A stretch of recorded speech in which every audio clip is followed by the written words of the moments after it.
तो चलिए आगे स्टार्ट करते हैं। और जैसा कि आपको पता है अभी हम काइनेमेटिक्स चैप्टर को पढ़ रहे हैं, तो उसी चैप्टर से रिलेटेड एक और इम्पोर्टेंट वीडियो मैं आपके लिए लेके आया हूँ। इस वीडियो में हम देखेंगे कि अगर हमें कोई ग्राफ्स गिवन हो और ग्राफ्स में से अगर हमसे कभी स्लोप पूछा जाए, कभी हमसे एरिया पूछा जाए, तो किस तरह से हम वो चीज़ें याद रख सकते हैं या फिर हम उनको कैसे निकाल सकते हैं। ठीक है, उस पर हम बात करेंगे।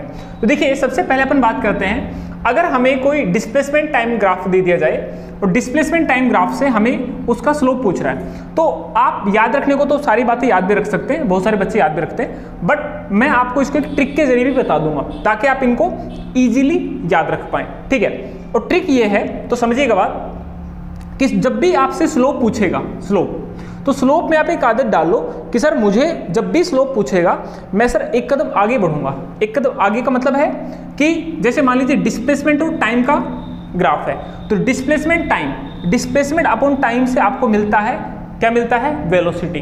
तो डिस्प्लेसमेंट अपॉन टाइम क्या दे रहा है, वेलोसिटी। तो जब भी स्लोप पूछ रहा है तो एक कदम आगे, तो displacement upon time gives velocity, क्या देगा, स्लोप। स्लोप की बात कर रहे हैं ना, तो डिस्प्लेसमेंट टाइम ग्राफ का स्लोप आपको क्या देगा, वेलोसिटी। एक कदम आगे बढ़ जाओ। इसी तरह से सेम वे में आप कह सकते हैं सर डिस्टेंस और टाइम ग्राफ जब भी पूछेगा तो सर पता चल गया डिस्टेंस अपॉन टाइम ग्राफ का स्लोप पूछ रहा है तो एक कदम आगे बढ़ूंगा सर, तो डिस्टेंस अपॉन टाइम क्या होगा, सोचो, स्पीड। तो डिस्टेंस और टाइम ग्राफ का स्लोप आपको क्या देगा बच्चों, स्पीड। सेम वे में वेलोसिटी और टाइम, तो वेलोसिटी और टाइम ग्राफ का क्या होगा, स्लोप। तो सोचो जब भी आप ग्राफ बनाओगे तो वहां पे भी आपको क्या मिलेगा, आपने पढ़ रखा है ना कि चेंज इन वेलोसिटी अपॉन में क्या होता है, टाइम। तो change in velocity upon time क्या देता है, बोलो, एक्सेलरेशन देता है। तो पूछ क्या रहा है, फिर वही बात, स्लोप। तो वहां पे ग्राफ में भी आपको मिलेगा कुछ कहीं ना कहीं से वेलोसिटी चेंज हो होगा, अपॉन में टाइम बनेगा, तो आपको क्या देगा, उसका स्लोप एक्सेलरेशन देगा। तो स्लोप का नाम आते एक कदम आगे बढ़ जाओ। ठीक है, इस तरह से आप थोड़ा ध्यान रख सकते हैं। आगे अगर बात करें एरिया की, फिर आपसे पूछ सकता है एरिया। तो वीटी ग्राफ का एरिया अगर निकालते हैं तो आपको वीटी ग्राफ का एरिया देगा डिस्प्लेसमेंट। अब ध्यान देना, एरिया की जब भी बात आए तो एक कदम पीछे आना है।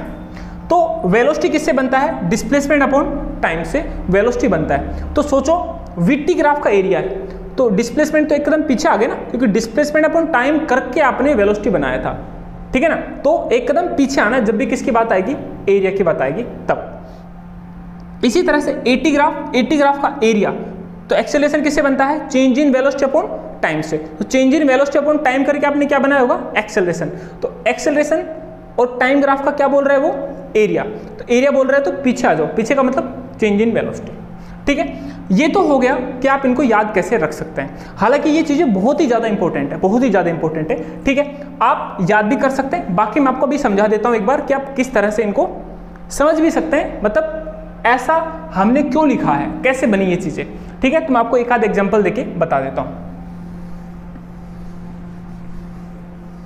देखिए, अगर मान लो हमें दे दिया डिस्प्लेसमेंट और टाइम, डिस्प्लेसमेंट और टाइम ग्राफ का इस तरह से कोई लाइन दे दी आपको। ठीक है, अब मान लो आपको निकालना है इसका स्लोप। एक बार निकाल के देखते हैं। आपने क्या याद किया था, एस टी ग्राफ का स्लोप क्या दे रहा था, याद करो, डिस्प्लेसमेंट और टाइम, डिस्प्लेसमेंट टाइम ग्राफ का स्लोप क्या दे रहा था आपको, वेलोसिटी।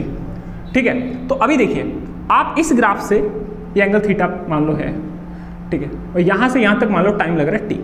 ठीक है, और ये कुछ डिस्प्लेसमेंट मान लो यहाँ से यहाँ तक एक्स है। तो सोचो इस ग्राफ का आपको स्लोप चाहिए, तो स्लोप क्या होता है, बोलो। आप कहेंगे सर टेन थीटा, और टेन थीटा क्या निकालते, कैसे निकालते हो, परपेंडिकुलर अपॉन बेस। परपेंडिकुलर आपका x upon T, x upon T क्या होता है, वेलोसिटी होता है। तो आप कहेंगे सर हमने तो क्या निकाला था, स्लोप निकाला था। सर किस ग्राफ का स्लोप निकाला था भाई, डिस्प्लेसमेंट और टाइम ग्राफ का। आपको क्या दे रहा है, वेलोसिटी। तो ऐसा नहीं है कि मतलब आप चीज़ों को रट लेंगे, चीज़ें सारी समझी जा सकती हैं अगर आप उनको समझना चाहेंगे तो। ठीक है, इस तरह से आप देख सकते हैं। ऐसे ही मैं आपको एक चीज़ और बता देता हूँ, बस देखिए उसको कैसे करेंगे। एक बार एक एरिया और बता देता हूँ। मान लो आपको दे दिया A T graph, A T graph मान लो इस तरह का कोई ग्राफ है, आपको निकालना है इस ग्राफ का एरिया। सोचो एरिया तो ये है, एरिया कैसे निकालते हैं बच्चों, एरिया कैसे निकालोगे इस रेक्टेंगल का, तो आप कहेंगे सर दिस इंटू दिस कर दो। तो ये तो क्या है, एक्सेलरेशन इनटू में टाइम करना पड़ेगा। एक्सेलरेशन इनटू टाइम क्या होता है बच्चों, बोलो, चेंज इन वेलोसिटी। ठीक है, तो आप देख पा रहे हैं कि आपको जो एक्सेलरेशन और टाइम ग्राफ का एरिया है वो क्या दे रहा है, चेंज इन वेलोसिटी दे रहा है।